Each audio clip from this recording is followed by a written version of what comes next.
자, 여러분 안녕하세요. 오늘은 고1 국어 금성 사회적 상호작용으로서의 읽기 단원을 보도록 하겠습니다. 네, 출제 유형 베스트부터 볼게요. 정약용에게 받은 가르침에 대해 묻는 문제. 네, 이것은 바로 중심 내용과 관련이 있는 문제라고 볼 수 있겠죠. 그래서 중심 내용인 어떠한 가르침을 받았는지 이를 물어보는 것으로 이해하시면 되겠습니다. 다음, 작품에서 드러나는 사회적 상호작용에 대해 묻는 문제. 자, 여기서 사회적 상호작용 대표적으로는 이 사회라는 거 어렵지 않아요. 둘 이상의 사람이 바로 사회입니다. 이 글에서는 글쓴이인 황상과 황상이라는 인물이 이 글을 썼어요. 황상과 그 스승인 바로 정약용이죠. 네, 정약용에 대해 생각을 하시면 돼요. 우선 작품 중간에 삼근계라는 글이 나와요. 그것이 이제 정약용이 황상에게 준 가르침이라면 황상이 쓴 이 임술기라는 글은 말하자면 답글 정도의 뜻이 될 수 있어요. 네, 그렇게 봐주시면 되겠고, 이러한 상호작용이 드러났다라는 걸 알아주세요. 다음으로 세 번째, 외부 작품을 인용하여 학문에 임하는 태도를 비교하는 문제인데요.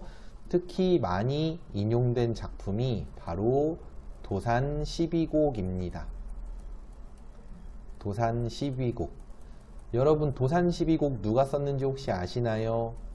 알면 대단한 건데, 힌트는 우리가 돈에서 볼 수 있는 분입니다. 바로 1000원짜리의 주인공, 퇴계 이황 선생님이에요. 자, 퇴계 이황 선생님은 이 도산 12곡에 있어서, 도산 12곡을 통해서 어떤 내용을 전달하고자 하셨냐? 뭐냐면은, 나는 끊임없이 마치 소나무가 사시사철 푸르듯이 나도 사시사철 변함없이 끊임없이 공부를 하겠다. 이거를 조금 어려운 말로 학문수양이라고 합니다. 학문을 닦겠다라는 뜻으로 보시면 돼요. 그래서 실제로 이 이황 선생님은 굉장히 공부를 해서 무언가를 이루어낸다. 그러니까 뭐 과거 시험에서 장원급제한다 이런 거 말고요. 정말 연구하는 사람처럼 공부 그 자체를 그냥 끝도 없이 하고자 했던 분입니다. 공부의 끝이 실제로 뭐 딱히 없죠. 사실은 뭐 우리 학생들은 나는 수능날이 내 인생 공부의 끝이야 이렇게 생각을 하겠지만, 사실 여러분들이 어지간한 어떤 직업을 가지면 웬만해서는 다 공부를 하게 돼요. 뭐 회사원이 되더라도 뭐 토익 공부나 아니면 회사에서 하는 일에 대해서 공부를 계속 해야 될 거고요. 정말 네, 공부하지 않아도 되는 직업은 사실 없는 것 같습니다. 자기 가게를 운영하시는 뭐 사장님들도 뭐 예를 들어서 치킨집 사장님이다, 치킨 튀기는 법, 손님에게 홍보하는 법, 이런 거 다 공부하셔야 되니까, 그죠? 다 하시고 계실 겁니다. 다들 뭐 그냥 치킨만 튀기면 땡, 기름 그 튀김기에 넣으면 땡, 이게 아니라 많은 공부와 연습, 그리고 어떤 연구, 이런 것들이 다 있으시다는 거죠. 그래서 공부는 끝이 없어요. 그리고 그러한 공부가 끝이 없다라는 것을 몇백 년 전부터 이미 알고 계셨던 분이 바로 이황 선생님인데, 이 도산이라는 게 이황 선생님이 있었던 그 곳 장소와 관계가 있어요.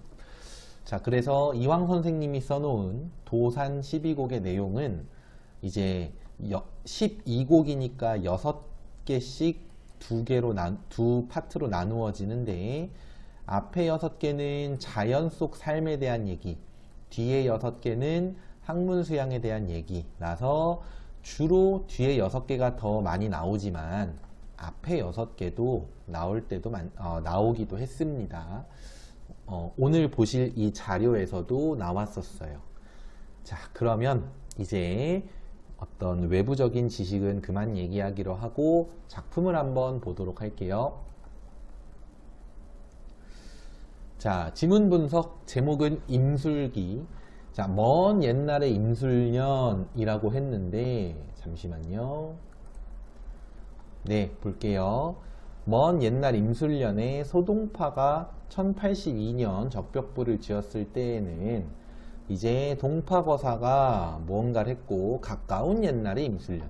여기서 여러분, 임술년이라고 하는 것은요, 이게 그 환갑할 때의 그 갑이라는 게 뭔지 아시죠?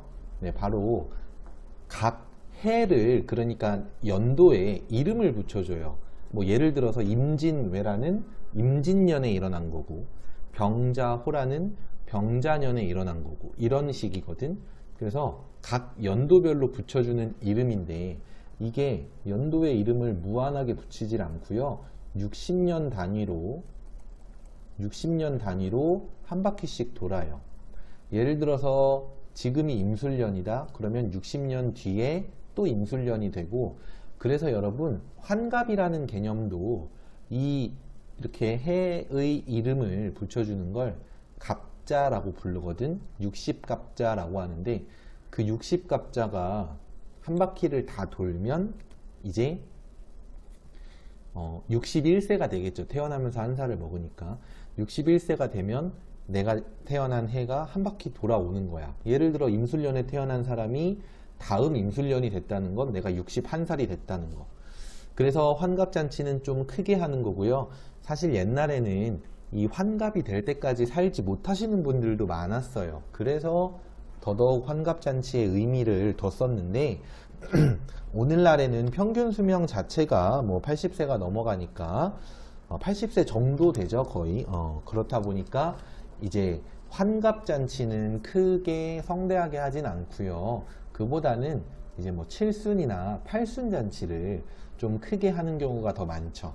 그때까지 살아계신 건 어쨌든 대단한 일인 거니까.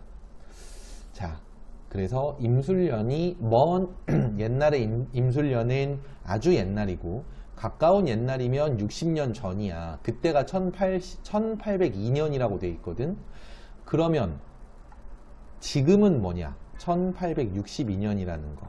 요런 거 알아두셔야 되는데, 세 가지 임술년의 의미가 교차될 경우 헷갈리지 마시고, 먼 옛날, 가까운 옛날, 그리고 현재, 이것을 잘 구분을 해주세요. 다음, 자, 내려가 보시면은 스승님에게 배움을 청했더니 스승님은 이런 글을 써주셨대요.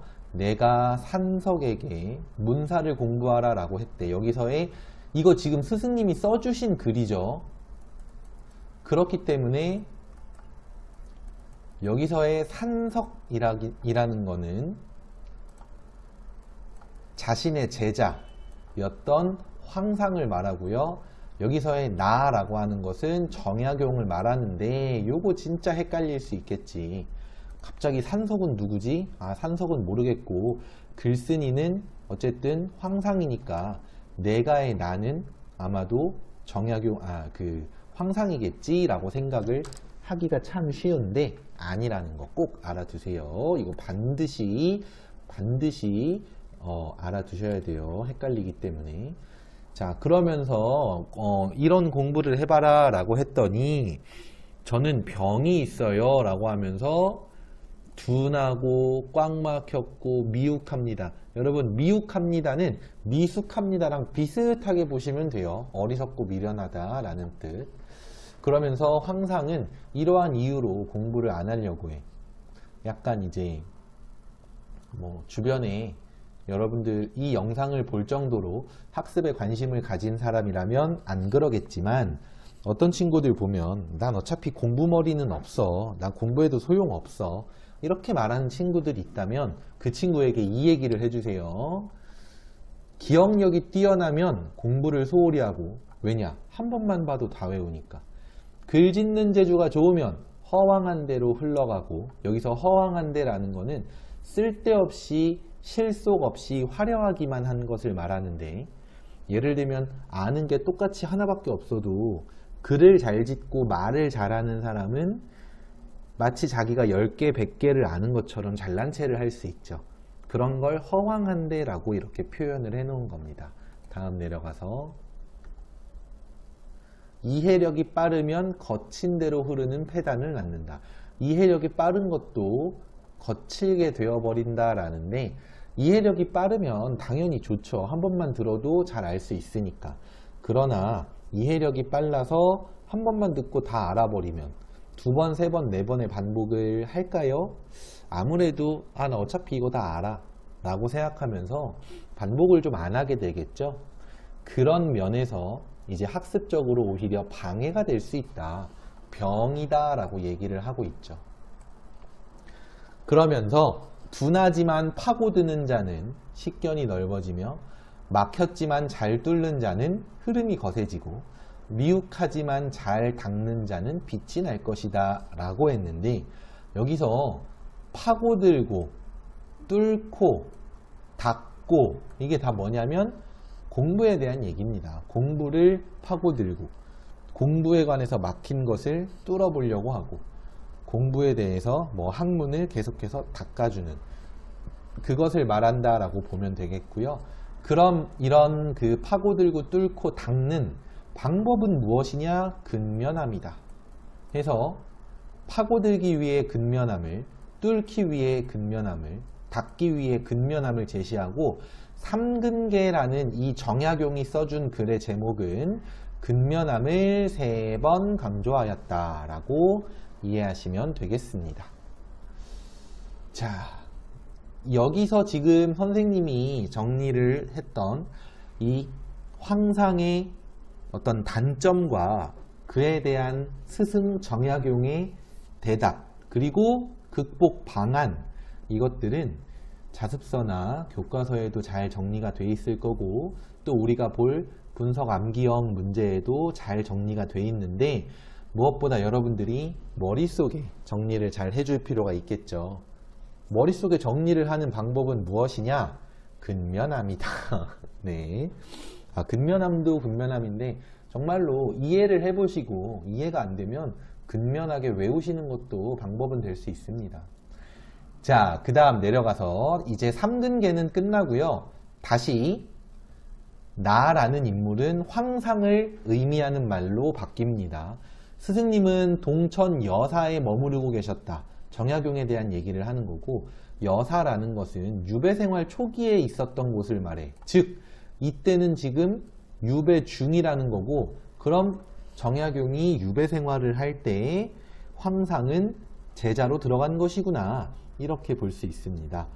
그 다음 나는 15세로서 관례도 올리지 않았다. 여기서 관례라는 말이 약간 혼례라는 말하고 좀 헷갈릴 수 있는데, 혼례, 그러니까 혼인 같은 경우는 말 그대로 결혼, 관례 같은 경우는 이제 관을 쓰는 것이라고 해서 성인이 되는 그런 의식 같은 개념이에요.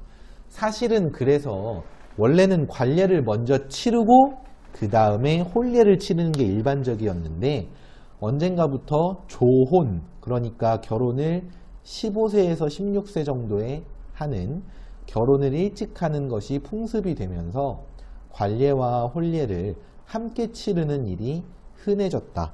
그래서 많은 사람들이 이제 그 착각하는 건 상투를 트는 것이 곧 결혼을 하는 것이라고 이렇게 생각을 하는 경우가 있는데, 그러니까 원래 상투 틀기 전에는 뭐 이렇게 댕기머리 하고 다니잖아요. 머리 안 자르니까. 근데 그것이 아니라 원래는 관례를 해야지 상투를 트는 건데, 관례를 하기도 전에 혼례를 먼저 할 경우가 많이 생겨서 그냥 혼례랑 관례를 같이 하는 그런 식으로 이렇게 자리를 잡은 거다라고, 요거는 좀 상식으로 알아두시면 좋습니다. 그래서 이 황상은 오랜 세월 선생님의 말씀을 뼈에 새겨뒀습니다. 얼마나 오래? 61년의 세월 동안. 자, 61년간 뭐 살다 보니 쟁기를 잡을 때도 있었다. 생계를 위해서 농사를 지을 때도 있었지만 말씀만은 늘 간직하며 손에서 책을 놓지 않고 살았으며 이뤄놓은 것이 없다고 할지라도 이게 무슨 말이냐면 내가 뭐 대단히 뭐 훌륭한 책을 썼다든지 아니면 뭐 어떤 성과를 낸 것은 없다고 할지라도 그래도 공부에 파고들으라는 그 가르침을 지켰다고 말하기에는 넉넉하며 자 그러면 황상은 정약용의 가르침을 실천했다 안 했다? 했다라는 거 여기서 드러납니다. 그리고 마음가짐을 확고히 하라는 당부를 받들어 실천했다라고 대놓고 나오죠. 이 글의 중심 내용이나 아니면 내용일치, 사실 여부를 묻는 문제에서 이 임술기죠. 임술기에 대해서 자신의 어떤 그 스승의 가르침을 따르지 못한 그런 삶에 대한 안타까움을 드러내고 있다라는 내용이 상당히 자주 출제가 되고 틀린 선지입니다. 여기 보시면 스승의 가르침을 실천하지 못한 것에 대한 후회 아니라는 거죠. 절대 아닙니다. 자, 그리고 다음. 올해 나이는 75세. 75세라는 거 뭐예요? 15세 때 스승님에게 처음으로 가르침을 청했고 거기에 60년이 지나서 다시 임술년이 됐으니까 75세가 됐겠죠. 네. 그 다음에 여전히 나는 스승님의 가르침을 따르고 있으며 앞으로도 따를 것이다. 스승님을 저버리지 않는 삶을 살아갈 것이다. 라고 하면서 글이 마무리가 됩니다. 네. 그래서 스승님 정약용의 가르침의 내용과 이 글을 쓴 의도는 자신의 앞으로의 의지를 드러내는 것이다 라는 거 잘 기억을 해주세요. 자, 다음으로는 장발장의 위대한 인간선언인데요. 이 글 같은 경우는 레미제라블이라고 하는 단어에 대해서 좀 알아야 돼요. 자, 우선 맨 처음 도입은 경비 아저씨 한 분을 인터뷰했던 건데 오랫동안 2만원가량의 기부를 해서 국무총리상을 타게 되었어요. 근데 이분이 시상식에도 안 나와. 그래서 왜 안 나오셨어요? 라고 했더니 상 탈만한 일도 아니에요. 라고 하면서 좁디 좁은 경비실에서 어떻게 우주를 꿈꾸겠어요? 우주의 한 기퉁이에 있는 사람으로서 기여를 할 수 있겠어요? 라고 말을 하는데 여기서 우주를 꿈꾼다는 게 기여를 한다라는 걸 말하고요. 기여를 한다는 건 인류와 사회를 위한 어떤 공헌을 말해요. 이건 학습 외적인 얘기가 될 수 있는데 선생님은 그런 생각을 해요. 여러분들이 커서 의사가 되고 싶은 이유가 돈을 많이 벌 수 있어서 또는 엄마가 하라고 해서 뭐 편해 보여서 멋있어 보여서가 아니라 의사가 돼서 정말 아픈 사람들 하나라도 더 살려내고 싶어서 이런 식으로 좀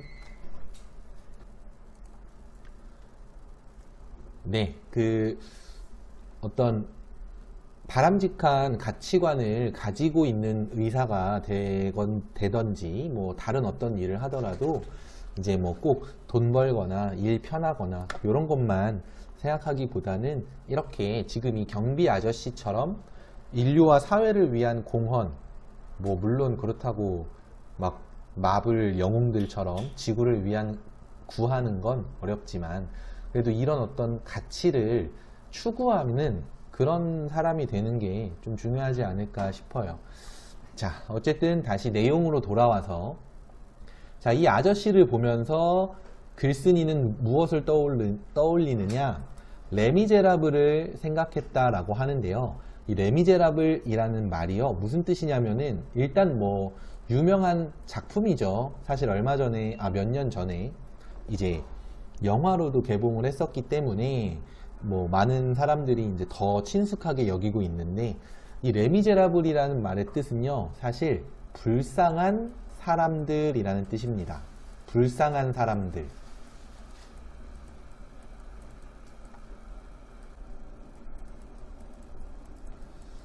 자, 경비 아저씨를 보고 불쌍한 사람들을 떠올렸다.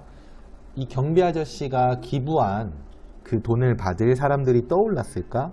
왜 그런지 좀 더 봅시다. 여기에서 이제 어떤 바리케이드 시가전 장면에서 뭐 이렇게 고립되어 있는 사람들이 모두 죽을 위기에 처했을 때 4명만 살려주겠다라고 하면 어때요? 내가 살아야 된다. 나를 살려줘. 라고 이기적인 행동을 할 줄 알았는데 사람들이 모두들 아니다. 내가 죽겠다. 누구를 살리자. 네가 나가서 살아라. 라는 식으로 말을 했다는 거야. 왜 그랬을까? 사람들은 어차피 죽을 거면 훌륭한 죽음을 맞이하고 싶다고 했고 내가 아니라 당신이 살아가야 한다라고 하며 아내, 누이, 아이가 있지 않느냐라며 다른 사람들을 살리고자 해요. 여기서 알 수 있는 건 자신을 희생하는 모습이죠. 앞에 경비원 아저씨도 이제 뭐 생활이 사실 모르죠. 뭐 경비원은 소일거리로 하시는 거고 뭐 강남에 빌딩 몇 채 있으실지도 모르지만 그런 내용은 나오지 않으니까 그러면 뭐 아주 부유하거나 아주 막 윤택한 삶을 살지 않더라도 자신이 어쨌든 할 수 있는 선 안에서 매달 꼬박꼬박 기부를 해오신 그 모습이 사람들이 본받을 만하다라는 것으로 인해 그래서 국무총리상을 받게 되신 거고 타인을 위해서 희생하는 모습 그렇게 이해를 할 수 있고 이 레미제라블에 나오는 사람들과 공통된 면이라고 볼 수 있을 것 같아요. 자, 그 다음 내려가서 레미제라블에 대해서 단편적인 의미로는 불쌍한 사람들이란 뜻인데 좀 다른 의미를 이 글쓴이가 생각을 해냅니다. 한번 볼게요. 자, 여기 그런데 레미제라블을 읽으며 한 가지 더 생각해 보고 싶은 게 있다. 레미제라블은 누구를 말하는가? 위고는 글쓴이죠. 그러니까 그 레미제라블의 작가는 외춘부, 억울한 도둑, 굶주린 하층민 계급에 대해서만 말하려 했던가 라고 했는데 자, 내려가 보면 중요한 어떤 상황이 나옵니다. 공원에 며칠째 굶주린 어린 두 형제가 있다. 그곳에 중산층 시민 아버지가 아들을 데리고 산책을 나오고 아들의 손에는 빵이 있다.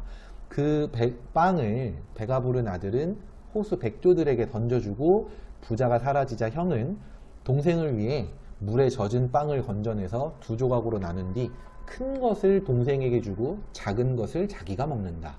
자, 여기서 레미제라블이라는 단어의 뜻이 좀 바뀝니다. 여기가 아주 중요합니다.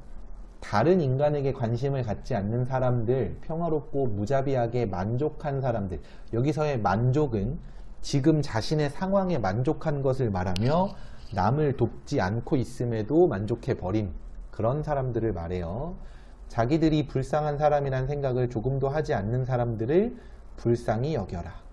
자, 그래서 이 레미제라블의 작가 빅토르 위고가 말하고 싶은 레미제라블, 그러니까 불쌍한 사람들은 일반적인 의미로서 불쌍한 사람들, 뭐 신분이 낮거나 가난하거나 그런 사람들이 아니라 그런 사람들을 불쌍히 여길 줄 모르는 그런 이기적인 사람들, 이것을 의미한다고 볼 수 있겠죠.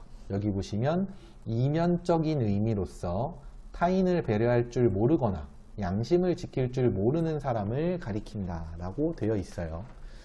자, 그리고 이것은 이제 레미제라블의 작가가 말하고 싶었던 거라면 이 글의 글쓴이가 말하고 싶은 레미제라블의 의미가 또 있어요. 자, 여기 또 그런데로 시작하는 부분 보면은 장발장도 자신을 레미제라블이라고 지칭을 하는 장면이 있어. 언제? 빵 하나 훔치고 19년 동안 감옥 갔을 때에도 그렇게 말하지 않았는데 여기 코앞에 다가온 행복을 양심을 지키기 위해서 포기할 때 나는 레미제라블이에요 라고 말한다. 지금 여기서 중요한 건 행복을 양심을 지키기 위해서 포기한다는 게 중요해요. 그러니까 장발장은 자신이 편하고 잘 먹고 잘 사는 행복한 것보다는 양심을 지키는 것이 중요하다라고 생각해서 그것을 실천하고 그 순간 레미제라블이 되죠. 자신을 레미제라블이라고 표현을 하죠. 그러면 여러분들이 여기서 알 수 있는 레미제라블의 또 다른 의미는 뭐냐? 바로 양심적인 사람, 양심을 지키는 사람이라는 뜻도 될 수 있습니다. 자, 그러면 조심해야 되는 건 뭐냐? 빅토르 위고가 생각한 레미제라블은 표면적으로는 불쌍한 사람, 그 이면에는 이제 불쌍한 사람들을 불쌍히 여길 줄 모르는 이기적인 사람이었다면, 작가가 생각한 레미제라블은 뭐냐? 양심을 위해서 행복을 포기할 줄 아는 위대한 사람이라고 생각을 한 겁니다. 그래서 맨 마지막에 나는 레미제라블이에요, 이 말은 위대한 인간 선언이다 라고 나와 있죠. 그죠? 나는 행복을 포기할 줄 알고 양심을 지킬 줄 아는 사람이에요 라는 그런 의미라는 겁니다. 네, 그래서 이 글은 사실 파고 들어가면은 파고 들어갈수록 어려울 수 있는데, 그렇더라도 여러분들이 반드시 좀 이해를 해 주셔야 되겠고요. 출제될 경우 많은 학생들이 헷갈려하고, 네, 이거를 맞히냐 못 맞히냐에 따라서 이제 뭐 등급이 나눠질 수 있고 상위권과 중위권이 갈라질 수 있기 때문에 잘 이해를 해 주셔야만겠습니다. 네, 그러면 이제 문제를 한번 풀어보도록 할까요? 네, 문제를 풀어보도록 하겠습니다. 우선 첫 번째 문제로는요, 2번 문제를 한번 볼 건데, 이 올해 가장 많은 어떤 출제된 내용이, 올해 출제된 내용 중에 가장 많은 내용이 뭐냐면, 이제 정약용 선생의 가르침을 정리해 놓은 것, 또는 그 가르침과 일치하지 않는 것을 찾는 문제가 많이 나왔어요. 자, 그러면 2번 문제 답이 어떤 건지 한번 찾아보자면은 1번입니다. 1번. 잠깐 위로 올라가서 보도록 할까요? 문제에서 지금 막혔지만 잘 뚫으면 거친 곳으로 흐를 것이다 라고 했죠. 자, 막혔지만 잘 뚫으면 어떻게 될까? 보세요. 막혔지만 잘 뚫으면 흐름이 거세질 것이다 라고 했어요. 그럼 거친 것으로 흐를 것이다 라는 말 어디선가 봤는데 어디에 나오냐? 여기 보시면 이해력이 빠르면 거친 데에 흐르는 폐단을 낳는다 라고 했거든. 그러니까 이게 거칠다 라는 말이 비슷하게 쓰였지만, 거친 곳이라고 하면 부정적인 말을 드러내는 거고요. 거칠게 흐르다 라고 하면, 아니죠, 흐름이 거세지다죠.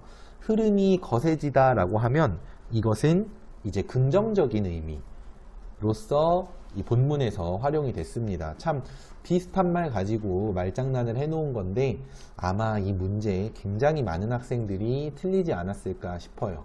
왜냐하면 꼼꼼하게 정말 표를 외워버리는 학생들은 많이 없고, 아, 이건 좋은 거, 이건 나쁜 거 정도를 이해만 하고 넘어가는 경우에 아마 이런 그 표현이 비슷한데 미세한 차이가 있는 문제들에서 어려움을 느꼈을 겁니다.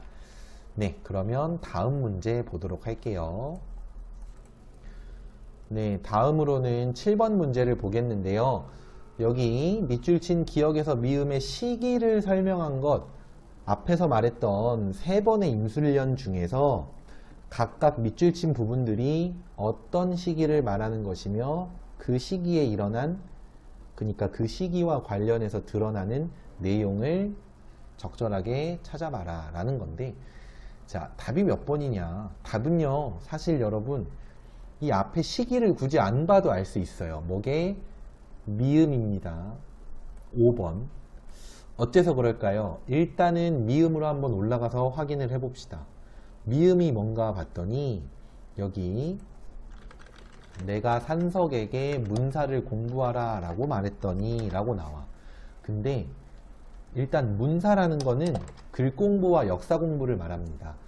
자, 문사를 공부하라 라고 말했더니 에서 이것이 황상이 제자에게 삼근계를 전하는 거 맞을까요? 아닙니다. 이걸 만약에 틀린 학생들은 어떻게 이해한 거냐면은 내가 황상이고 산석은 나의 제자겠거니 이렇게 생각하면 틀려요. 올바르게 생각한다면 내가는 정약용이고 정이라고만 쓸게요. 산석은 황상이라고 보시면 되겠고 그럼 황상의 제자는 누구예요? 네, 이 임술기에서는 황상이 제자를 두었는지 아닌지 알 수가 없습니다. 이 글 자체가 자신이 제자일 때 정약용에게 가르침 받은 것 그리고 자신이 앞으로 어떻게 살아가겠다라는 다짐과 의지 이것만 드러나지 자신의 제자에게 무언가를 알려주고 싶다라는 내용은 드러나지를 않아요. 그래서 답은 5번이 되겠습니다. 자, 이제 그러면 다음 문제 보도록 할게요. 자, 다음으로는 9번을 보려고 하는데요. 9번 다에서 레미제라블이 가리키는 대상이라고 했는데 자, 위로 좀 올라가 보도록 할까요?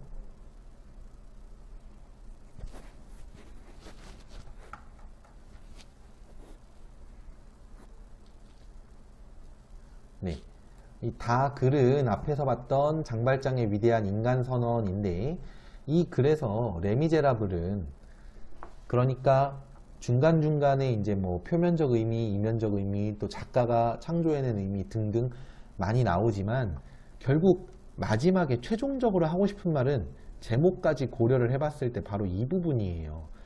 빵을 나눠줄 줄 아는 형, 비참함 속의 양심을 지키는 장발장이 바로 레미제라블이다 라는 거 기억을 해주시고 이와 관련해서 그러면 진정한 의미의 레미제라블은 누굴까? 자, 1번 원어의 의미는 부유한 사람들 아니죠. 가난한 사람들이에요. 2번 의미를 확장하면 자신과 타인에게 관대한 사람. 여기서 타인에게 관대한 사람 좀 애매한 것 같아요. 근데 자신에게 관대한 사람 확실히 아니죠. 아닙니다. 3번 위기 상황과 순간에 자신의 이익을 버린 사람. 네, 답은 이게 되겠는데요. 여기서 자신의 이익을 왜 버리는지가 들어가면 더 완벽하겠죠. 뭐냐면 양심을 지키기 위해 이익을 포기할 줄 아는 사람이라는 뜻이 이제 다에서 말하는 레미제라블이에요. 그런데 이렇게 말해버리면 뭐랄까 누가 봐도 이게 답이죠. 뚜렷하게 맞죠.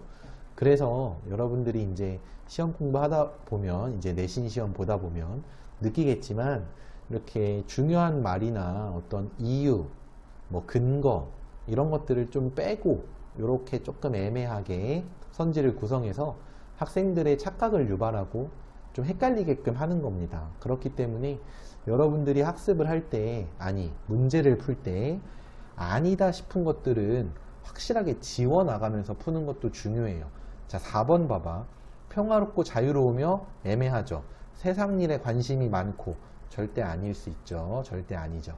그렇기 때문에 이런 것도 지워버리시고 5번 스스로를 불쌍한 사람으로 여길 줄 알고 빵 한 쪽을 나눠서 더 큰 쪽을 자신이 차지하는 난 불쌍하니까 큰 빵 내가 먹을 거야? 절대 아니죠. 이런 식으로 아닌 것을 확실히 지우는 거 이것도 문제를 풀 때 아주 중요한 습관이에요. 어떤 학생들은 1, 2, 3, 4, 5번을 그냥 눈으로만 보면서 이거 같기도 하고 저거 같기도 하고 계속 고민해요. 그러면 사실은 4번, 5번처럼 확실히 아닌 것들도 자꾸만 한 번 더 눈이 가고 이걸 한 번 더 보면서 그만큼 시간을 낭비하는 거야. 한 문제 푸는데 5초만 낭비해도 한 20문제 푼다라고 치면은 100초, 1분 40초면은 막말로 마킹할 수 있는 시간입니다. 여러분들 마지막까지 마킹 안 하고 종치고 나면은 마킹하면 안 되는 거 아시죠? 종치고 마킹하면은 막 이제 부정행위로 간주되기 때문에 요거는 이제 있을 수 없는 일이라서 1분 1분이 정말 소중한 시간이에요. 시험에서. 그렇기 때문에 그런 그 시간을 조금이라도 더 확보하기 위해서는 이렇게 불필요하게 눈이 가는 그런 선지들을 바로바로 지워버리는 것도 중요할 것 같습니다. 네, 그러면 오늘 수업은 여기까지 하기로 하고요. 지금까지 학습에 활용된 이 모든 자료는 나무아카데미 홈페이지에서 이용하실 수 있습니다. 고생하셨습니다.